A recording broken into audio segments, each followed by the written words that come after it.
Hollywood, welcome to Starlight Mystery Theater and another episode in the series Mathew Slade, Private Investigator. We invite you to take your seat as Mathew Slade unfolds The Secret Gray Man.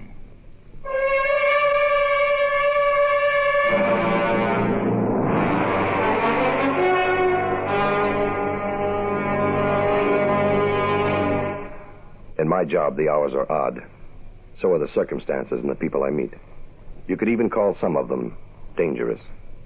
My calling card reads, Mathew Slade, Private Investigator.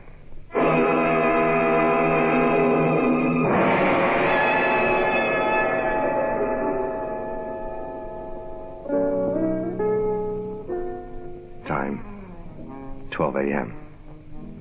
Place, my apartment.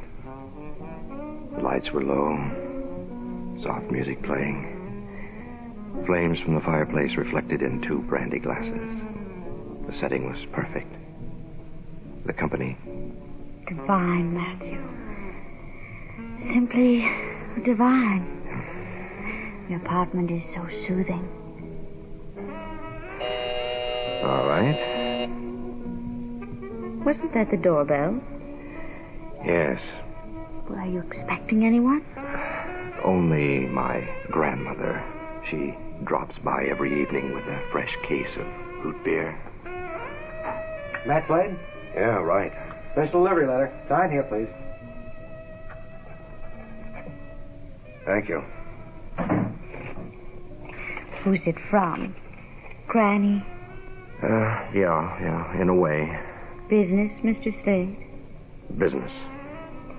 Well, I am sympathetic, understanding, and willing to make sacrifices for a rain check. Good night. I'll let myself out. The letter was from Gray Durant, and it was in code. I'd met the secret Gray Man, Durant's tag in cloak and dagger circles in Korea. Gray was G2, one of 4 men assigned to top-secret work. The code was born there, worked out one night before Gray, I, and 2 other men, Sanderson and Rogers, went across the lines. It was involved and was a one-for-all agreement. One of those things that men do when they know they're going to die. The slender thread to luck. Sanderson and Rogers were killed. Gray and I had never invoked the agreement until now. I burned the note, threw my toothbrush and an extra cylinder of cartridges into a suitcase, and headed for my car. I drove along the coast toward Morro Bay. Gray lived in what he called his castle. The place overlooked the bay and seemed carved out of the cliff. The huge rock in the ocean, Morro Bay's landmark, was more noticeable and more accessible. Gray was still cloak and dagger. If the letter meant what I thought it did, he could be dead. A filling station loomed ahead on the highway. I wheeled the Continental into the pump area. Yes, sir. Shall fill her up? Yeah. You got a phone? A telephone booth round side. Thanks. Second step in the agreement. Contact before approaching. Customary precaution.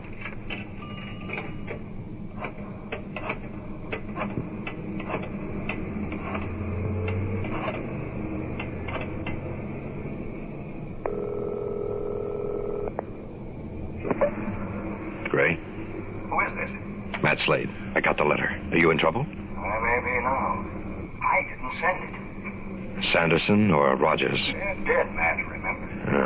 Someone else. A nice setup for a kill. Don't sweat it, Matt. Will you follow me? I've been so busy playing Superman I didn't notice. Gray, where shall we meet? Is it a trap for my killer? Well, I can set it up alone. It was my goof. We'll go together. There's a motel called the Glass House on Morro Bay. Registered. I'm known in the village. So we'll dig into the handy-dandy disguise kit. Code contact will be Marcy. Marcy, huh? The Glass House, isn't there something about people who live on rocks shouldn't build glass houses? You killed me, Matt. I hope not, Gray. I hope not.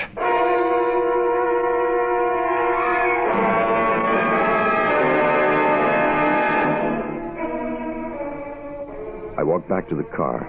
A man was standing beside it, peering inside. He was back East New York type, sharply dressed. I tightened inside. This your car? Yeah. Got one just like it. Over there. Pointed toward what could have been the Continental's twin, except his had a blonde inside. My wife. Honey, it's Mr. Slade. Read your registration. My name's Herbert Edwards. Herbie, do you have to talk to every Tom, Dick, and Harry on the highway? Nice talking to you, Slade.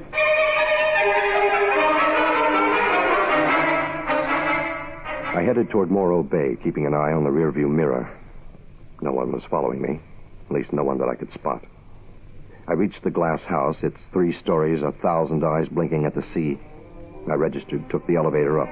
The room looked all right, wasn't bugged, so my unknown killer was behind me somewhere. I finished a pack of cigarettes and decided to get some sleep.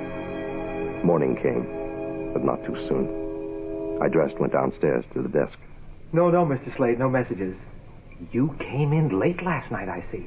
Oh, are we having a brunch at the pool this morning? Is that the custom? Oh, yes, indeed. The sea air is so, appetizing. Yes, well, we'll have brunch at the pool. The pool is on your right. Oh, don't walk through the glass doors. That can be nasty. Finding the pool was no problem. I remembered not to walk through the glass doors. I edged over legs and arms in various degrees of sunburn, looking for someone who might resemble Gray. People in bathing suits resemble other people, never themselves. A waiter appeared, ushered me to a table near the diving board where a group of teenagers were playing water tag. He took my order. By the time my scrambled eggs arrived, I was soaked to the skin. Waiter, could you find me a table a little further back from the pool? Yes, sir. Don't move. I was just getting up enough courage to speak to you. Her voice indicated that she was gorgeous. I turned for a good look. She was. What I could see of her. I belong to the Cotton States Journal. Over there. She indicated a seersucker suit. The character in it smiled blearily, raised his scotch at a passing bikini. But he likes me to be friendly. I couldn't catch all she said because I had noticed a charm bracelet with Marcy in chunk-sized letters. I'm very friendly, too. That's wonderful. Oh! What's wrong? You got a cramp? She nodded and slowly disappeared into the water, and I went in after her. The girl is drunk. Okay, now you're all right. I've got you. Here, let me help you. She's all right now. She's all right. Hold on. Yeah, just let her go. She's all right. Let me help. Hey, Slade, it's Edwards. Old Herbie Edwards. Yeah, well, will you let go of her, please? Sure. Hey, imagine running into you here. Yeah, well, just let me get her up the steps, will you? Right, okay, I'll put her over there. Now, keep back, folks. Herbie, do you have to get involved in everything? What in the world is going on here? Somebody trying to drown my little gal? It was Gray, southern accent, potbelly, and beard. She almost drowned. Slade here saved her. Well, Mr. Slade, I surely do thank you. Now, I want to repay you. Big Charlie Winston don't let things just go by. Now, if you folks will let us through. Gray, Marcy, and I sloshed our way through the lobby. It took 20 minutes to change clothes and get to Gray's suite. I knocked. Marcy opened the door, grinned at me, and then locked it after I entered. You didn't spot me. Yeah, that's quite a get-up you're wearing, Big Charlie. Anyone tried to contact you? No, but Edwards thought he might... Edwards? The other clown in the pool who was trying to save me. Yeah, the one I ran into, Edwards and his wife, on the way down here. Ever seen him before or her? No, I can't tie them in anywhere, but there's a possibility. Where's this leave us? Out on a limb. Mr. or Miss Unknown knows about the agreement. How, we will figure out later. But they know. They know about the call. So around 5:30, see what gives for the cocktail club.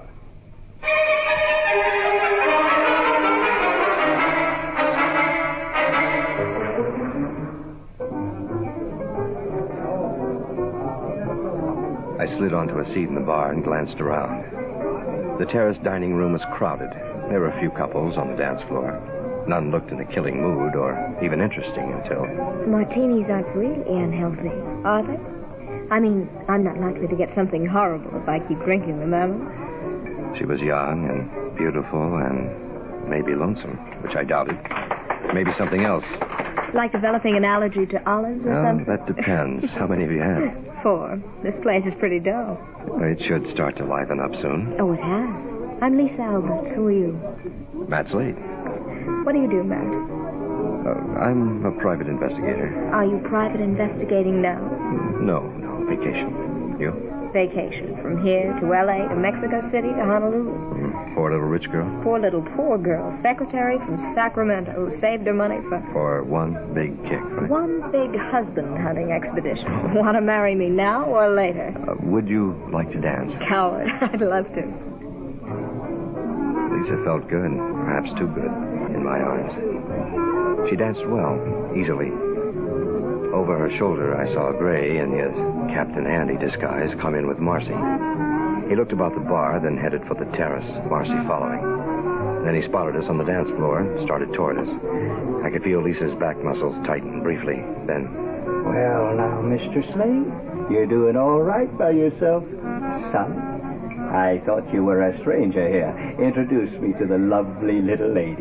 Lisa Albers, this is Marcy, and Big this... Charlie Winston, mighty pleased. Now, you stop stepping on her pretty feet, Slade, and both of you come and join us for dinner. Gray led the way to a table, one which gave him a full view of the dining area and the bar, and ordered for all of us. Proceeded to charm Lisa out of her life story. She had reached the age of 18 when we were interrupted by... Slade, Herbie Edwards. You remember, honey. Don't get up. I just wanted to say how much I admired what you did this afternoon. And buy a drink for all of you. Everybody likes a hero. Sit down, Edwards. Now, honey, you sit over here. Gray was playing his role to the hilt, but he was suspicious of Edwards. So was I. Gray and Edwards babbled on, with Gray leading the conversation. Marcy tried talking to Honey, but Honey just didn't like to talk. Lisa was quiet. I glanced at her. She seemed to be no more than what she had said. Then... Listen, everybody, I would like to contribute something. I know a crazy little place called The Cave. Very avant-garde. I invite all of you to be my guests. On a secretary's salary? Please. That's the best little old idea I've heard all evening. Come on, let's go. Call old Herbie and Honey in. We'll take my car. Why don't we take Matt's car? You do have one, don't you? Lisa raised her eyebrows at old Herbie, who would have had trouble finding his car, much less driving it. I nodded to her, and we trooped toward the parking lot. As we reached it... Oh, Don, wait for me, please. I forgot something. Oh, what is it? I'll go. No, it'll only take a minute. Just pull the car around to the front. Lisa ran back inside the hotel as we piled into my car, and then discovered that my keys were in the suit I had so hastily shed. I started to go back for them, but Edwards protested. We'll take my car, and I'll drive. Well, I'm not that drunk, old friends. Edwards got out and headed for his car, which was about 50 feet away. You can count on old Herbie.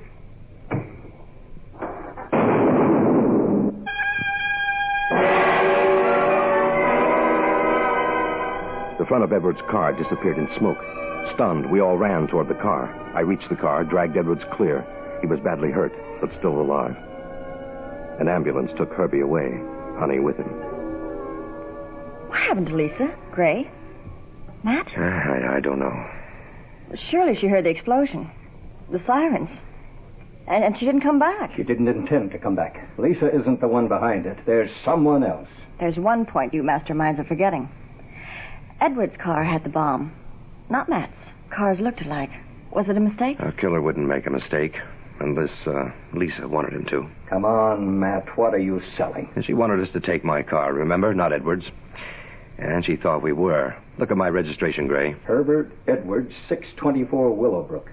She switched them. I stopped to ask the desk clerk if Lisa Albers had checked out, and Lisa had never checked in. When I reached Gray's suite, he was standing at the window with a pair of binoculars. Marcy was curled in a corner of the couch watching him. Gray handed me the binoculars. Look, beyond the rock in the bay. Yeah. Okay. What am I looking for? A yacht. 50-footer. Well lighted. About halfway. There. Yeah, got it. I don't see anyone on board. She's riding low. Yeah. I can see that bay from my house, Matt. I keep an eye on ships coming in and out. I know most of them. I don't know that one, the Moonstone. Yeah, go on. The Moonstone showed up the morning you received the letter. No one came near her. No one left her until you got my call. Right. After you called, a woman left the boat in a dinghy. I think that woman was Lisa. Come on now, Gray, you're reaching. Maybe. I want to go out there and find out. Are you game? How do we go? Boat, bus, plane? We drive out to the rock and then swim. I have scuba suits in the car. You're not going to take Marcy, are you? I'm not going to leave her here for him to find. Come on, let's go. Gray drove along the road leading to the rock, then parked the car in a deserted section. We donned the frogman suits and slipped into the water. The boat looked far away. I had the underwater torch. Marcy and Gray were ahead of me in the water, their heads bobbing. To an observer, we would appear to be seals, we hoped. As we neared the Moonstone, I listened for voices of someone on board. I heard nothing. I followed Gray and Marcy around the bow silently. Gray beckoned to me, pointed to a spot just above the waterline. I flashed the torch briefly, long enough to see a nice, splintered hole, man-made. The dinghy was gone. I saw a rope dangling, reached for it, scrambled aboard, crouched in the shadows listening. It was silent. Light streamed from the open cabin door. I went toward it. Gray was right behind me. He had a gun. Mine was tucked easily where I could reach it. I started down the cabin way, 1,000 icy spiders crawling down my back. Then, I saw her. What is it? Lisa. Lisa. She was crumpled against the bunk, her head angled up.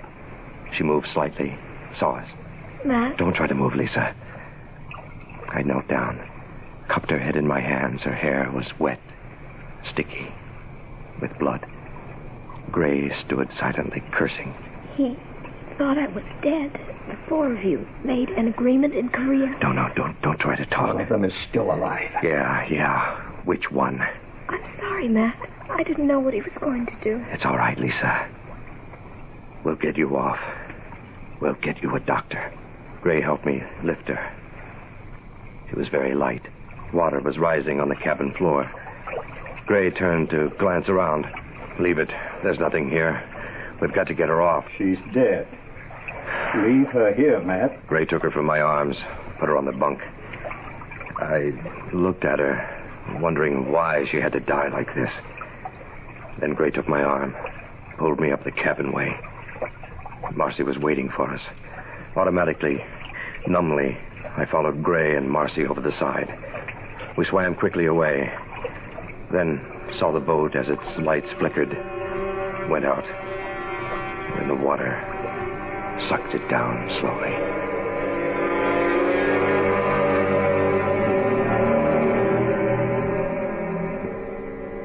How could he just...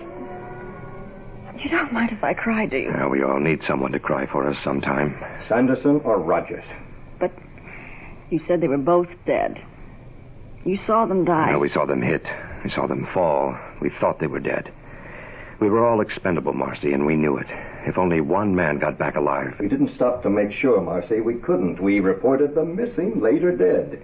Now one of them is too late alive. Well, we can't check the boat's registry tonight, So we drove him out. Right. On the drive back, we outlined a plan. We reached the hotel. I went to my car, checked for superfluous wiring. There was none. Gray parked across the highway, blinked his headlights once, indicating he'd seen me. I started the car and turned onto the highway. I drove slowly, Gray staying a good half-mile behind. Traffic was slow. Several cars passed, but none stayed with me. I reached the turnoff to Gray's estate, made the turn, then started up the hill to his private road. I kept watching the rearview mirror. When I was halfway up, I saw headlights make the turn. The gates to the estate were open. Looked back for the lights. They had disappeared. Gray had given me the key to the front door. I had trouble fitting it into the lock. Then I felt someone behind me. What's wrong? The key. Feel it. Graphite. He's already inside. Where's Marcy? Right here. She knows what to do. Go ahead, Matt. Just give me 5 minutes cover. Marcy and Gray became part of the shadows. I put the key in the lock, turned it, and entered the house. It was dark, but I knew from Gray's briefing that I was in an entry hall. I crouched. I ran for the drawing room. I straightened and stood just inside the door, waiting. Quite a show, Matt. What does Gray call this place? The House of Lights? Hold it, buddy, right there. I swiveled toward the sound of his voice, but he had moved. The cold, empty hole of a revolver was pressed against the back of my neck. so I held it. Now, you turn around, son, and you put your hands against that wall. Higher. How many minutes did Gray give you for this razzle-dazzle with me? 5? 1 to go. Sanderson. Oh, baby, what a memory. Yeah, Sanderson, but not so dead, huh? You should have made sure. Yeah, I will this time. Sanderson, baby. You went over the lines, huh? Mm-hmm, with all the goodies, buddy. All that classified info. What is that nasty word? I deserted. No, defected. You don't approve? No. I didn't think you would. Neither would our big hero, the secret gray man. You're both too... Why don't you try square? Fits in with your philosophy. What happened? They sending you back on a goodwill tour? Uh-huh. They said, Sandy, baby, go spread words of joy to those poor lost Americans. Yeah. Guess who I saw when I hit Frisco? Old buddy Matt Slade, true blue and honest Indian Slade. And then I learned another old buddy, Gray Durant, was on the coast. My orders? Eliminate the Bobbsey twins. Yeah, how'd you find out where Gray lived? Oh, well, I just called the CIA and asked. You kidding? We got boys on your side of the street, too. What about Lisa? Oh, Lisa. Oh, I moan for Lisa. She dug the Nathan Hale of Morro Bay bit. I'm enjoying your story, Sanderson, but if we're playing Wipeout, let's play. No, we're going to wait for Daddy Gray. Yeah, you've been playing bird dog ever since I sent that letter. And poor Lisa, she was dumb, man, dumb. She couldn't spot the gray man. He wasn't Edwards. Well, that leaves the jolly southern planter. All right, come on out, corn pone, wherever you are. You guessed wrong. Now, you don't lie to me, Matt. I've cased this place, baby. It's full of gimmicks. Hidden panels, the whole bit. He's right over there. See, boy? See that moonlight shimmering and shining on that painting? We're right behind it. It's a monk's room. A secret room for the secret gray man. And watch me aim for the eyes. Hold it steady, Matt. I got 2 hands and 2 guns. You still alive, gray man? Watch me get old buddy boy here. Suddenly all hell broke loose. The room became a cloud of light. I was blinded. So was Sanderson. A shot came from the window, thudded into the wall beside me. I jumped for Sanderson as he turned to fire at the window. I hit him hard, trying for the guns. He hit the stomach with his elbow. Slammed me back against a marble coffee table. I twisted aside, but he caught the edge of the table with his chin. Well, that was it. Where in blazes were you? Temper, Cassius, temper. In the monk's room. I'll be digging plaster out of my face for weeks. Yeah, well, it looks good on you. Sort of Van Gogh effect. When Marcy fired that shot, huh? Yeah, she's not much of a shot. She almost got you.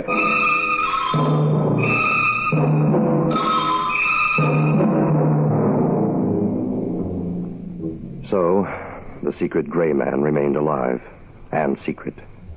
Sanderson was happy to talk about his colleagues and their activities. As he said, his heart belonged to America. I headed home for San Francisco. As I passed the giant crouching rock in Morro Bay, I thought of Korea and the 4 men crouching in the giant shadow of death, and wondered if the agreement, that slender thread to luck, was not, after all, the thread which led to death, and to near death, for the secret gray man.